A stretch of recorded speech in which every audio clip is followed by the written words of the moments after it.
이 한 시간 하나님의 은혜가 더 풍성하게 임하게 되기를 예수님의 이름으로 축원해드립니다. 오늘 본문에 있는 말씀을 통해서 하나님의 구원 계획인 부활, 그런 제목 가지고 말씀을 살펴봅니다.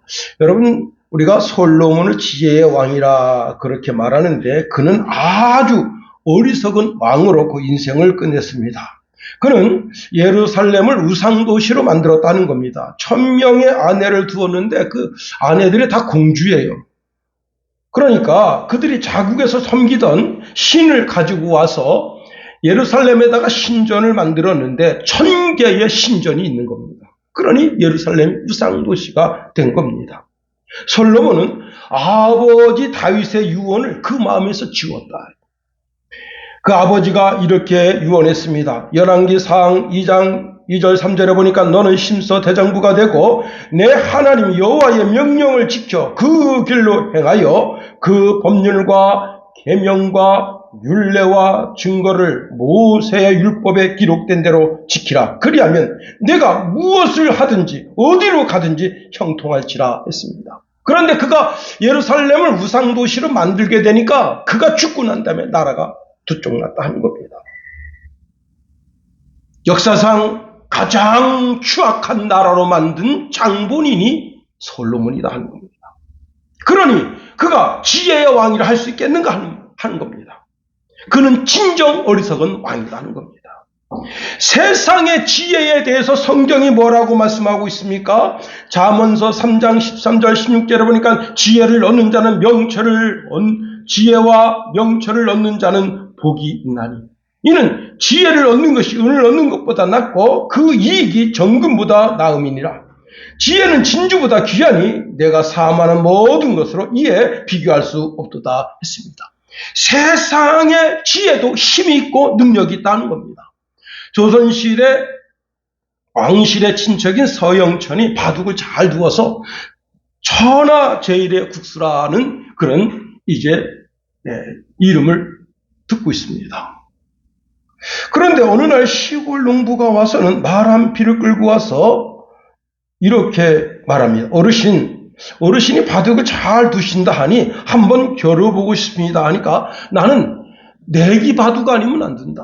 자네가 그 말 끌고 왔으니 말 한 필 두고 그리고 내기하자 했는데 여러분 시골 농부가 얼마나 잘 두겠어요.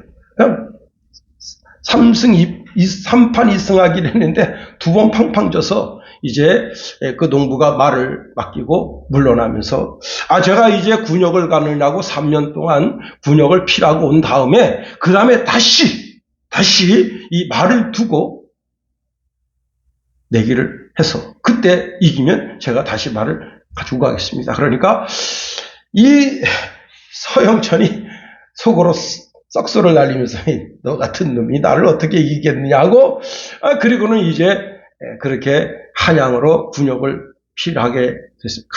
필하러 갔습니다. 그래서 이제 3년을 필하고 와서는 다시 서영천에게 바둑 두기를 청했습니다. 3년 전 그 농부는 그래 한번 다시 바둑을 두자 한대요. 여러분 3판 2승 하기로 했는데 2번 내리줬습니다. 여러분 이 농부가 자기 지혜를 쓴 거예요. 무슨 지혜를 썼냐면 내가 군역을 가는데 이 말을 돌볼 사람이 없어요. 그래가지고 서영천에게 갖다 맡겼더니 서영천이 좋은 말이 왔다고 그냥 얼마나 잘 길렀는지 살이 토실토실 쪘다.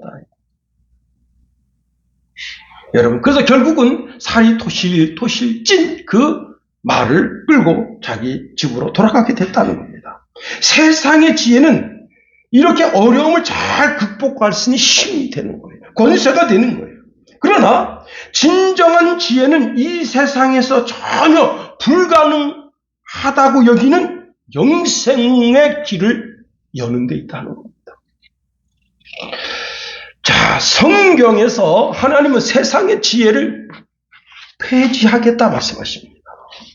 이사야서 29장 14절에 보니까 그들 중에 지혜자의 지혜가 없어지고 명철자의 총명이 가려지리라. 이렇게 묻고 있습니다. 세상에 참된 지혜자가 어디 있느냐? 세상에 참된 학자가 어디 있느냐? 세상에 참된 철학자가 어디 있느냐? 예, 하나님이 세상에 지혜자나 학자나 철학자를 다 어리석게 만들어 버리신다는 겁니다. 이 세상의 지혜로는 하나님을 알 수도 없고 구원의 길을 찾아낼 방법도 없다는 겁니다. 그런데 하나님은 이 세상에서 가장 어리석게도 복음 전도를 통해서 세상을 구원할 길을 여신다 하는 겁니다. 그럼 그 구원의 길이 누구냐? 바로 예수입니다. 여러분, 예수님은 당신의 예수님의 전생에 이 땅에 오심, 그리고 이제 갈릴리를 중심으로 사역하심, 십자가를 지심, 죽으심, 부활하심, 그리고 제자들과 함께 40일 동안 더 사시고 승천하심, 하나님 보좌 우편에 앉아 계심, 이제 이 땅에 그리스도의 강림, 우리가 그리스도의 강림만 남겨두고 있다는 겁니다. 그런데 예수님의 모든 사역 중에 가장 하이라이트가 뭐냐? 그게 바로 부활입니다. 그렇습니다. 자, 예수님은 본래 하나님 자신이시고 삼위 하나님 중에 성부 하나님, 성자 예수님, 성령 하나님.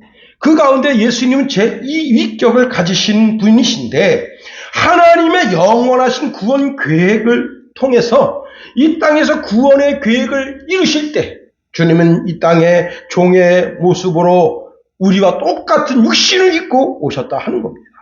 자, 이 땅에 오셔서 자기를 완전히 낮추시고 죽기까지 순종하셔서 십자가에 달리셨습니다. 그때 하나님이 예수님을 하나님의 권능으로 부활시켜서 하늘과 땅 위에 땅 아래에 있는 모든 사람들, 모든 만물들이 예수 이름 앞에 무릎을 꿇게 하시고 다 한 입으로 예수님을 그리스도로 주 되심을 고백하게 하셨다는 겁니다.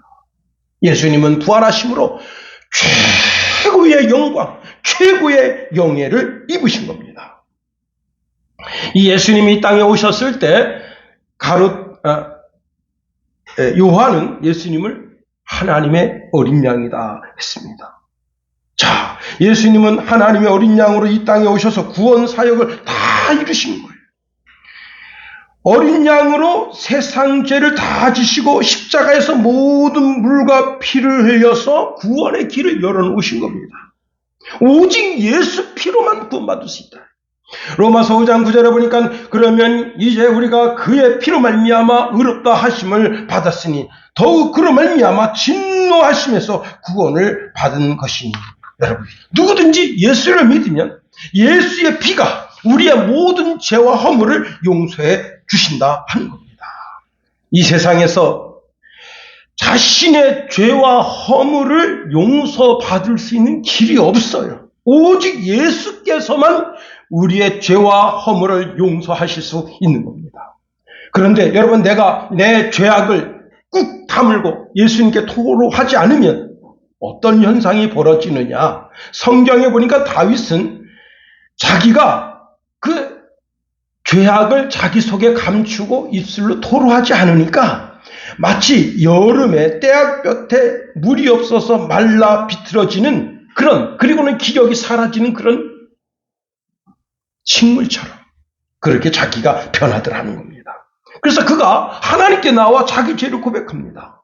그랬더니 놀라운 일이 벌어졌습니다. 시편 32편 5절에 보니까 내가 이르기를 내 허물을 여호와께 자복하리라 하고 주께 내 죄를 아뢰고 내 죄악을 숨기지 아니하였더니 곧 주께서 내 죄악을 사하셨나이다 하십니다. 그렇습니다. 여러분, 특별히 부활주일날 주의 전전에 나와 여러분의 죄와 허물을 하나님께 아뢰었습니다. 십자가에서 모든 물과 피를 쏟아 우리의 죄악을 덮으신 그 은혜를 만끽하는 저와 여러분이 다 될 수 있게 되기를 예수님의 이름으로 축원해 드립니다.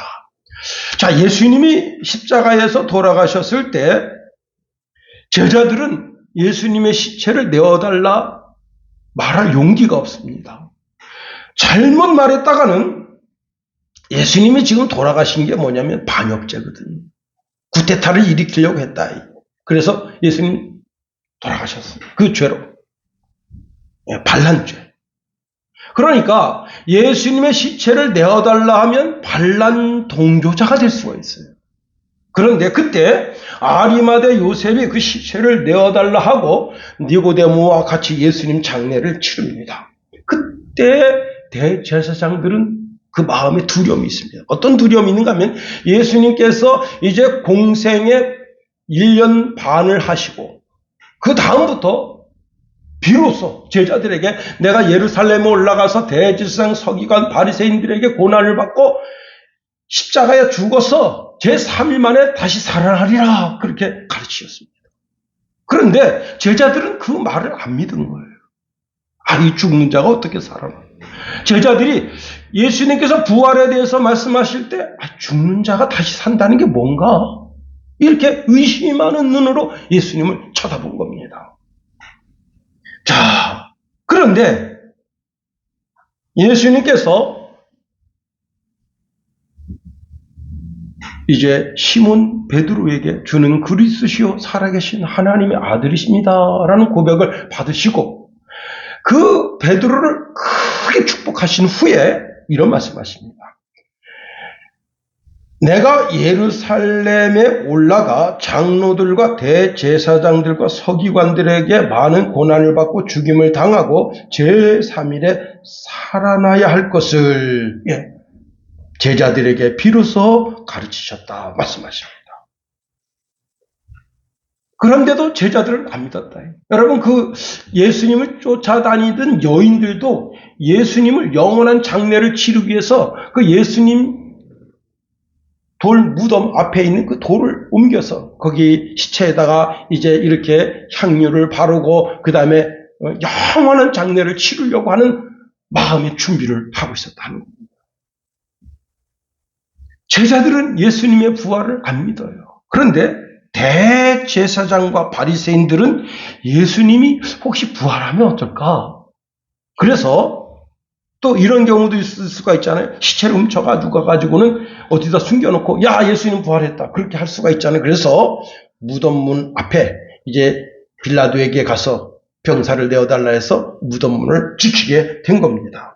부활의 아침에 제일 먼저 그 무덤을 향하여 간 사람이 있는데 막달라 마리아, 야고보 어머니 마리아, 살로메가 예수님 무덤을 향하여 가다가 지진이 일어나는 거예요.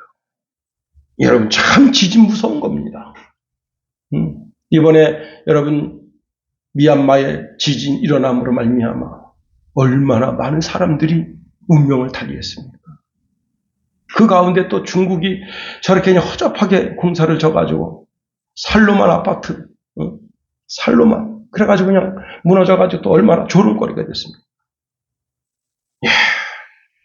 어떻든지 간에 그 무덤문을 지키고 있던 그 병사들이 그냥 기절해가지고 그냥 거품 누면서 덜덜덜덜 떨고 있고 마리아와 다른 마리아 그리고 살로메가 그 무덤문을 향해 가서 굽혀가지고 그 안에 들여다봅니다.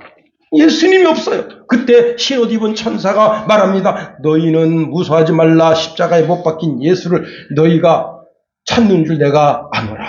그가 여기 계시지 않고 그 말씀하신 대로 살아나셨느니라. 와서 그가 누웠던 것을 보라. 또 빨리 가서 그의 제자들에게 이르되 그가 죽은 자 가운데서 살아나셨고 너희보다 먼저 갈릴리로 가시나니 거기서 너희가 배우리라 하라. 보라 내가 너희에게 일렀느니라.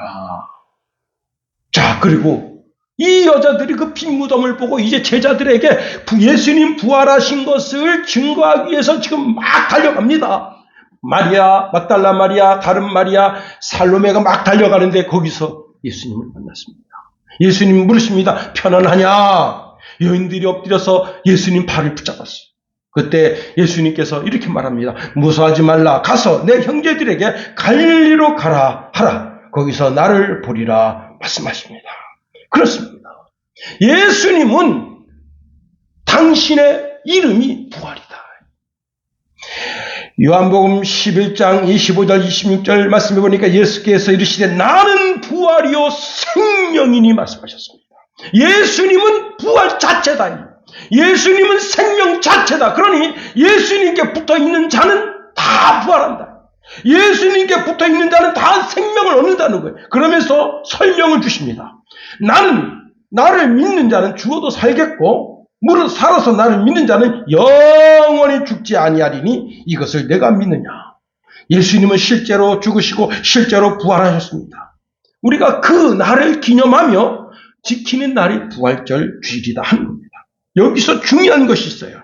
여러분, 주님의 부활은 그 시대에 있었던 사건입니다. 그런데 이 사건이 동일하게 나에게 일어나야 이게 진짜 복음이 되는 거예요. 다시 말하면 영원하신 하나님 아버지의 구원 계획 가운데 예수님의 부활이 있고 또 나의 부활도 있다 하는 겁니다. 그 말씀을 오늘 본문에서 말씀하고 있는 거예요. 우리 한번 19절을 다시 한번 읽어봅니다. 시작.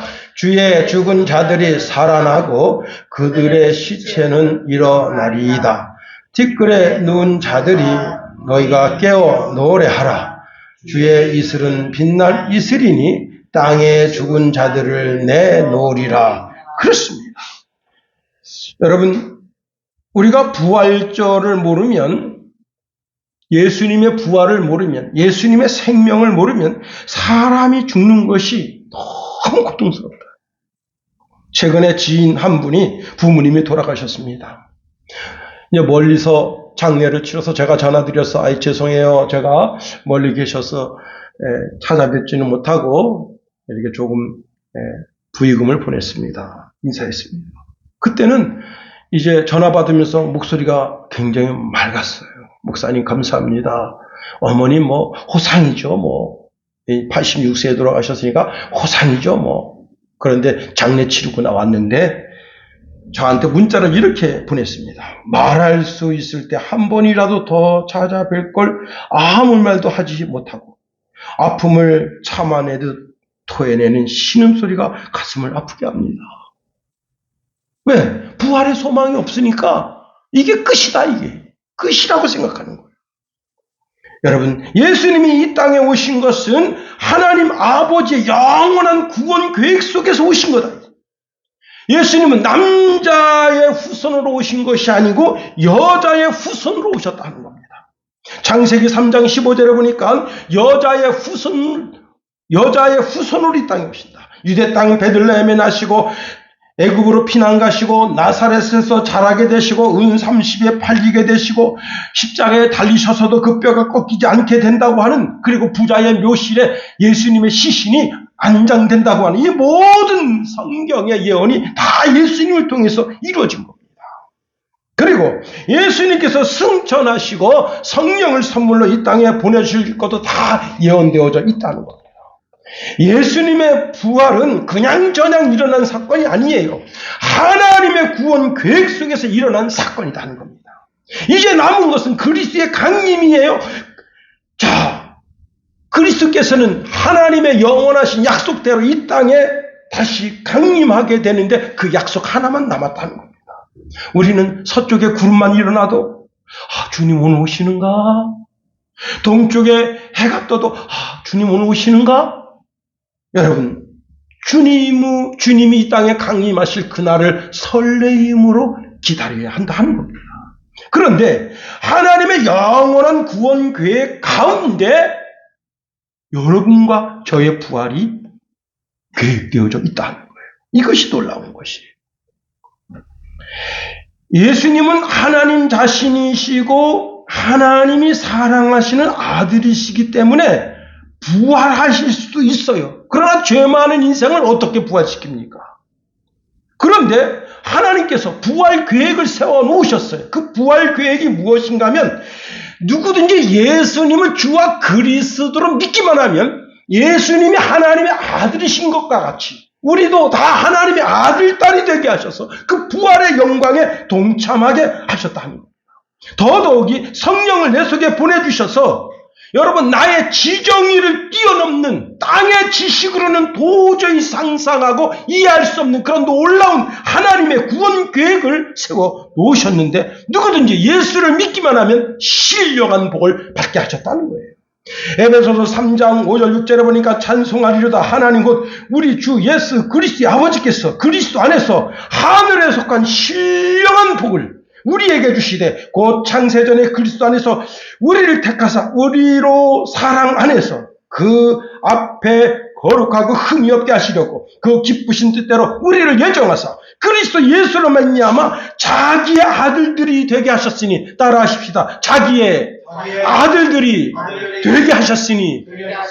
우리 자매들은 좀 삐질 것 같아요. 그러니까 이번에는 바꿔서 자기의 딸들이 되게 하셨으니. 그렇습니다. 예수 그리스도를 믿으면 누구든지 하나님의 자녀가 되게 하신 거예요. 하나님을 아빠 아버지라 부를 수 있게 하신 거예요. 그렇습니다. 더 놀라운 신비가 있는데, 우리가 육신이 죽으면 육신은 이 땅에 다 사라지게 됩니다. 죽어서. 그런데 에베소서 2장 1절에 보니까 그의 허물과 죄로 죽었던 너희를 살리셨다 했습니다. 다시 말하면 뭘 살렸냐? 우리 죽었던 영을 살리신 거예요. 죽었던 영. 그런데 그냥 살리신 것이 아니에요. 예수님과 함께 살려주셨다. 그래서 예수님을 살릴 때 우리 예수 그리스도를 우리가 구주로 믿잖아요. 예수님을 우리의 그리스도로 믿잖아요. 그러니까 예수님이 무덤에 아리마대 요셉에서 3일 만에 부활할 때, 살아날 때 같이 우리가 살게 하시고, 거기서 몸이 살았어. 이 눈을 뜨고 몸이 일어납니다. 그렇게 일으킬 때 우리도 일어나게 하시고 동일한 은혜와 은총을 우리에게 주신다는 거예요. 그래서 에베소서 2장 5절 6절에 보니까 허물로 죽은 우리를 그리스도와 함께 살리셨고 너희는 은혜로 구원을 받은 것이라. 또 함께 일으키사 그리스도 예수 안에서 함께 하늘에 앉히시니 말씀하셨습니다. 여러분, 그리스도 예수의 부활 사건은 지금으로부터 2000년 전 있었던 사건인데, 누구든지 예수님을 주와 그리스도를 믿으면 동일한 사건, 예수님이 이제 죽었다가 눈을 뜨고 살아나, 그럼 우리도 동일하게 살아나는 사건, 이게 다 과거 완료형으로 되어 있다. 그때 주님의 눈 뜰 때 2000년 후인 내 김용호가 눈을 뜨고, 영의 눈이 뜨고, 할렐루야. 그 다음에 그 몸이 일으킴을 받을 때 내 영이 일으킴을 받고, 내 영이 하나님 전전에 올라가게 될, 예수님의 그 영이 하나님 전전에 올라가게 될 때 내 영도 올라가게 하셨다 하시는 거예요. 이 모두 과거 완료형으로 성경이 기록하고 있습니다. 저와 여러분은 그리스도 예수께서 살리셨다는 거예요. 오늘 본문에 참 귀한 말씀을 주구십니다. 여러분, 19절 상반절에 보니까 주의 죽은 자들은 살아나고, 주의 죽은 자들, 우리가 다 주의 죽은 자들이, 주 안에서 죽은 자들이다. 여러분, 우리 당대에 예수님 오시면 감사하지만 우리 당대에 예수님 안 오실 수 있어. 그러면 우리가 주 안에서 죽는 거예요. 그러면 그 주 안에서 죽은 자들이 다 살아나고 그의 시체들이 일어나리라 말씀하고 있습니다. 바다에서 죽은 자들은 어떻게 될까요? 바다에서 죽은 자들. 한 2년 전쯤 그 원양어선을 타고 나간 분들이 있는데, 원양어선 타고 나가서 그러면 거기서 5분이 죽었습니다. 이게 선상에서 반란 사건이 일어난 것이 아니냐, 그렇게 이제 추측하고 조사한다 했는데, 그 뒷이야기는 듣지 못했습니다만은, 근데 그날 파도가 어마어마하게 일었다는 거예요. 근데 어마어마하게 이는데 어군 탐지기로 보니까 물고기가 엄청 많아. 그러니까 선장이 그물을 펴라 했는데, 그만 거기에 돌아가신 분들이 있는데, 그 돌아가신 분들이 우리나라 국민들이 아니고 이제 동남아시아 분들이 많았습니다. 그래서 선상 반란이 일어나서 그렇게 된 것이 아닌가 하는 의심의 눈초리도 있긴 있었어요. 근데 그게 죽었어. 다 뭐가 된 거예요? 물고기 밥이 된 거예요. 그러면 그렇게 죽은 자들이 어떻게 되느냐? 바다에서 그 시체를 내어놓는다는 겁니다. 여러분, 또 화형당한 분들은 어떻게 될까요? 화형당한 분들. 여러분, 예수님의 제자들 가운데 바돌로메도 화형당했고요, 마태도 화형당했고, 요한의 제자 중에 폴리갑이라고 있어요. 폴리갑도 화형당했습니다. 그러니까 이 죽은 자들은 어떻게 된 거예요?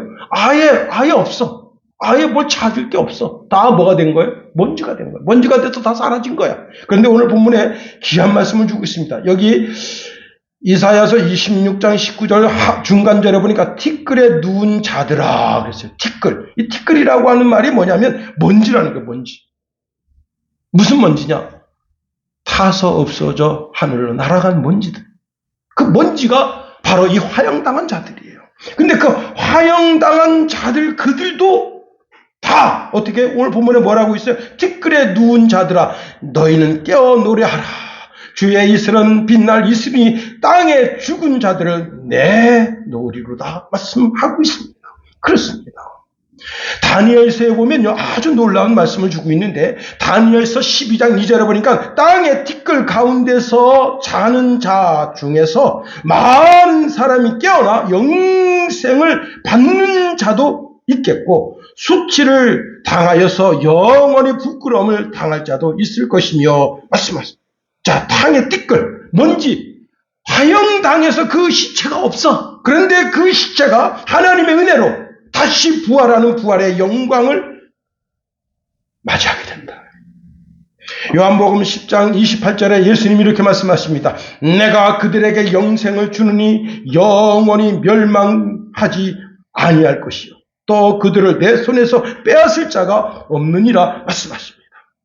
여러분 우리가 예수 그리스도를 믿는 그 순간 우리는 부활이 확정되어져 있는 사람들이고 예수님의 생명이 우리 속에 들어와 있는 거예요. 그래서 여러분의 영혼은 다 살아있는 거예요. 그러나 예수 믿지 않는 사람들은 그 영이 다 죽은 거예요. 여러분 육신도 자살하면 천국에 못 가죠. 자기 영도 자살시키면 천국 못 갑니다. 교회당에 안 나오는 것은 자기 영을 자살시키는 거예요. 자기는 똑똑하고 의롭고 돈 많다. 우리나라가 지금 3만 불 넘어서면서 기독교가 이제 그 존재 가치가 없어질 것이다.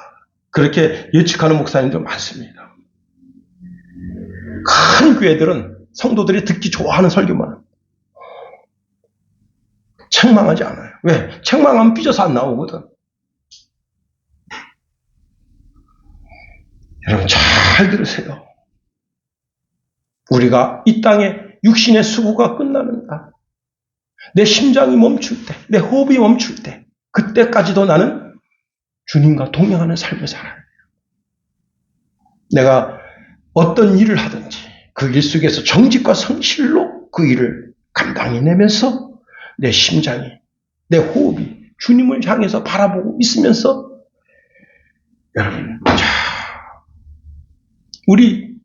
우리 하나님은 죽은 자의 하나님이 아니다. 예수님께서 그 변화산에 이제 새 제자와 함께 올라가십니다. 거기서 누구를 만났죠? 여러분, 모세를 만납니다. 모세는 죽어서 그 시체가 장사 지낸 바 됐어요. 엘리야를 만나요. 정말 놀란 일입니다. 또 예수님이 이렇게 말씀하십니다. 마태복음 12장 26절 27절에 보면 죽은 자가 살아난다는 것을 말하시는데 너희가 모세책 중에 가시나무 떨기에 관한 글에 하나님께서 모세에게 이르시되 나는 아브라함의 하나님이요 이삭의 하나님이요 야곱의 하나님이로라 하신 말씀을 읽어보지 못했느냐. 하나님은 죽은 자의 하나님이 아니요 산 자의 하나님이라 말씀하십니다. 그렇습니다.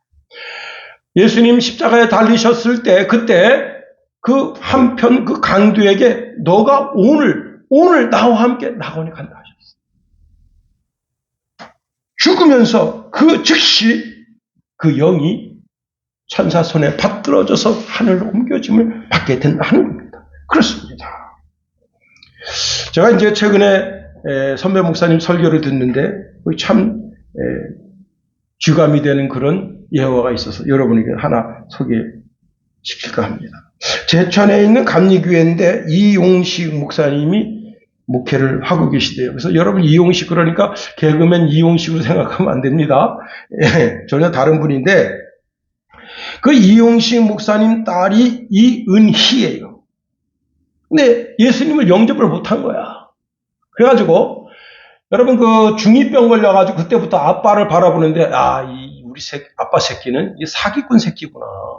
아니 하나님도 없고 예수님도 없고 성령 그런 것도 없는데 이 장로 새끼들하고 같이 짜고서는 이 성도들을 속이고 있구나. 그래가지고 전도지를 만들었어요. 무슨 전도지를 만들었는가 하면 여러분 하나님 없습니다. 하나님이 있다고 하는 것은 다 거짓말이고 뻥입니다. 우리 아버지는 사기꾼입니다. 막 이런 전도지를 만들어가지고 교회당 입구에 들어가는 사람들한테 막 놀아줍니다. 그래가지고 장로님들이 화가 난 거예요. 이 은희를 붙잡아가지고 교회 창고에 갖다 가뒀더니 이 장로 새끼, 개새끼, 소새끼 하면서 욕하고 난리 났습니다. 그런데 이제 아빠가 이 애한테 그래도 먹고 살라고 이제 피아노를 이렇게 가르쳐 줬는데 서울에 아주 피아노로 유명한 대학에 피아노 실력이 좋아서 들어가게 됐어요. 그랬더니 제 아버지한테 뭐라고 말하는가 하면 아빠, 그동안 길러주신 은혜와 사랑을 감사드립니다. 그러나 오늘부터 아버지하고 저는 만납니다. 아버지가 죽어도 저는 아버지 장례식장에 오지 않겠습니다. 야, 그리고 헤어져서 이제 갔습니다. 서울로 갔어요. 그리고 레슨하면서 이제 먹고 사는데 여러분 피아노 레슨하니까 서울에는 피아노를 배우려고 하는 그런 학생들이 어마어마하게 많거든. 그래가지고 막 인기짱 돈을 많이 봅니다. 그런데 대학 2학년쯤 됐는데 희한한 병에 걸려. 암이 생겼는데 희한한 암이 생겨가지고 이제 자기 그 질병 때문에 서울대학병원에 가서 검사하니까 그 교수들이 하는 소리가 당신이 참 희한한 암에 걸렸는데 이 암세포 조직을 조금 떼어내서 우리가 연구할 수 있으려면 그 조직 세포를 떼는데 300만 원 주겠어. 그래서 당신이 이 300만 원 가지고 죽기 전에 마음껏 쓰시고 그리고 죽으라. 그래가지고 300만 원 받았습니다. 그런데 여러분 300만 원 그거 얼마 갈 것 같아요? 돈 다 떨어지고 병든 몸, 죽을 몸. 그래가지고 자기가 이제 아버지 집을 찾아온 거야. 그 아버지한테 물어봅니다. 아버지, 정말 예수 있습니까? 정말 하나님 있어? 그러니까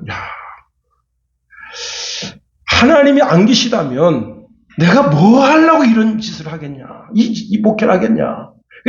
곰곰이 생각합니다. 아닌 게 아니라 하나님이 없다면 지금 이 지구상에는 수십만의 목사들이 있는데 어떻게 저들이 저렇게 입에 침도 안 바르고 거짓말하면서 저렇게 교회에서 나오는 돈으로 밥 벌어먹고 살겠는가. 그래가지고 자기가 그러면 자기가 그리스를 영접하겠습니다. 영접했습니다. 자, 그리고는 자기라도 피아노 잘 치잖아요. 그래서 피아노 반주하는 집사님 찾아가서 집사님, 제가 이렇게 암에 걸려서 죽어가는데 제가 그래도 하나님 나라에 가서 너 뭐 하다 왔냐? 그러면 교회에서 반주하다 왔습니다. 그렇게 말할 수 있게 그 반주자 자리 좀 내놓으시오. 그랬더니 그래라. 알겠어. 이제 한 주일 지나고 주일날 저녁에 반주하다가 그 머리가 꽝 떨어지면서 그 자리에서 죽었어요. 그래가지고 이제 예배가 중단되고 이 집사님들이 권사님들이 그 시체를 갖다가 목사님 사택에 갖다가 뉘었습니다. 예배가 엉망이 된 거죠. 그런데 그래도 그 교회에 기도한다고 하는 그 권사님 7분이 이 은희를 위해서 기도합니다. 하나님 이 은희를 살려주십시오. 이 은희를 생명을 이 땅으로 되돌려 주십시오. 그런데요, 이분들이 얼마나 진짜 부르짖으며 기도했는지 목이 터져가지고 피가 나온 거예요. 그리고 어떤 권사님은 여러분 그 항문 있잖아요. 항문 뒤로 빠져나온 거예요. 그렇게 기도한 거야. 막 부르짖으면서 막 기도하는데 이제 죽었습니다. 죽었는데 자기 이렇게 누워져 있고 권사들이 그리고 장로님 그리고 자기 아빠 이렇게 다 자기를 붙잡고 기도하고 있고 자기가 이렇게 했는데 그 자기 옆에 있는 그 이제 기도하는 권사님 나 안 죽었어 근데 못 듣더래. 그래서 자기가 자기 어머니 무릎에 앉은 거예요. 엄마 나 살아있어. 근데 자기가 보니까 자기 육체가 거기 있는 거예요. 하늘에서 황금마차가 왔습니다. 천사들이 이은희 너는 하나님께서 너를 부르신다. 그래서 그 영이 빨리 올라갔습니다. 그런데 이 권사들이 얼마나 그냥 막 부르짖어 기도하는지 그 황금마차가 하나님 나라에 다다랐는데 거기서 이 은혜를 누리지 못하는 거예요. 그냥 그 기도가 천국에 있는 그 황금마차를 붙잡고 있어가지고, 그래가지고 천사들이, 야, 저렇게 기도하는데 어떻게 할까? 이 은혜를 다시 이 땅으로 되돌려 보내자. 그 천사가 하나님 의중도 묻지 않고 이렇게 보낸 거예요. 반영을 이룬 거예요, 반영. 그래가지고 이 은혜가 살아난 거예요. 문제는 천상에서 문제가 생긴 거예요. 왜냐하면 이 두 천사는 여러분 루시퍼와 똑같은 죄를 저지른 거야. 그래서 이제 하나님께서 왜 이윤이 영혼을 거두라 했는데 거두지 않고 천사들이 마음대로 그 이윤이를 이 땅으로 보냈냐. 그 두 천사를 무적행으로 보내라 했더니 예수님께서 중재하신 겁니다. 하나님 아버지. 비록 저 천사들이 하나님 아버지의 말씀대로 순종하진 않았지만 저 이윤이가 저 땅에서 다시 살아나게 됨으로 인하여 하나님께서 영광을 받으셨으니 저 두 천사를 용서해 주소서. 그래서 용서가 됐다는 거예요. 여러분 자세한 것은 유튜브에 가서 이은희라고 한번 쳐서보세요. 현재는 그분이 LA의 목사님 사모님으로 계시다 하는 겁니다.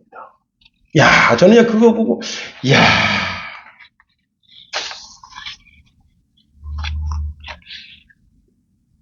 사랑하는 성도 여러분, 부활절 아침입니다.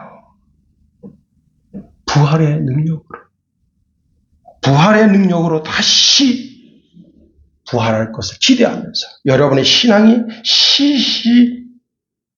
시간마다 날마다 더 견고해졌어요.